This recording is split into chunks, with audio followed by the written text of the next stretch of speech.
সালের মেধা তালিকায়, রাজ্যের মেধা তালিকায় বহুদিন বাদে নবদ্বীপ বকুলতলা উচ্চ বিদ্যালয়ের ছাত্র স্বর্ণাভ সর্দার মেধা তালিকায় সপ্তম স্থান অধিকার করে নিয়েছে 691 নম্বর পেয়ে।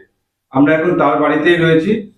প্রথমেই তোমাকে অভিনন্দন এই সফলতা পাওয়ার জন্য। তোমার কেমন লাগছে যখন টিভিতে তুমি তোমার নাম শুনলে, তখন তোমার কেমন লাগলো? একটা আশা ছিল যে ভালো রেজাল্ট হবে, তবে রাজ্যে র্যাঙ্ক হবে এটাও একটা আশা রেখেছিলাম। অত্যন্ত খুশি এই রেজাল্টে।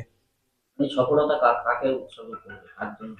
একার শুধু তো নিজের সফলতার ক্রেডিটটা নিলে হবে না, অবশ্যই এই সফলতার পিছনে রয়েছে আমার মা বাবা, পরিবারের সদস্যরা এবং আমার যে বিদ্যালয়ের শিক্ষকেরা এবং আমার গৃহ শিক্ষকেরা, সকলের অবদান অনস্বীকার্য। কতজন শিক্ষক ছিল? 7 জন মতো শিক্ষক ছিলেন আমার। আগামী দিনে কি হবার ইচ্ছা? মেডিকেল লাইনে যাওয়ার ইচ্ছা আছে।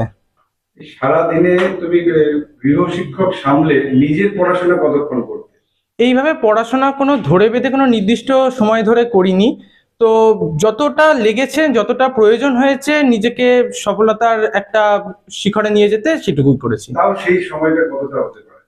মোটামুটি গৃহশিক্ষকদের কাছে পড়ে এসে তারপর বাড়িতে সেলফ স্টাডি 5 থেকে 6 ঘন্টা। এই মানে যে সফলতা, তোমার গৃহ শিক্ষক পাশাপাশি স্কুলের শিক্ষকদের কতটা সহযোগিতা পেয়েছে? অবশ্যই আমি বিভিন্ন সময়ে স্কুলের শিক্ষকদের বিভিন্ন আমার যে কোয়ারি গুলো রয়েছে সেগুলো লিখে পাঠিয়েছি, হোয়াটসঅ্যাপে পাঠিয়েছি। তারা মানে অত্যন্ত তাড়াতাড়ি সেইগুলোর উত্তর দিয়ে দিয়েছে। তো তাদের অবদান ভোলার মতো নয়। পড়াশোনা বাদ দিয়ে কি খেলাধুলা করতে?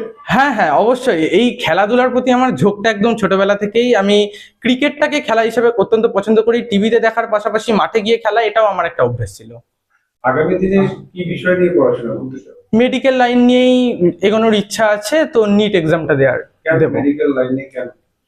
আমার দাদা অলরেডি আরজি করে 4th ইয়ার পাসড আউট বা 4th ইয়ার পড়ছে, তো ও একটা দিকে গেছে। তো এই লাইনে গেলে আমার একটা জানা থাকবে যে কিসের পর কি করতে হবে, তো ওকে অনুসরণ করেই এই। ধন্যবাদ।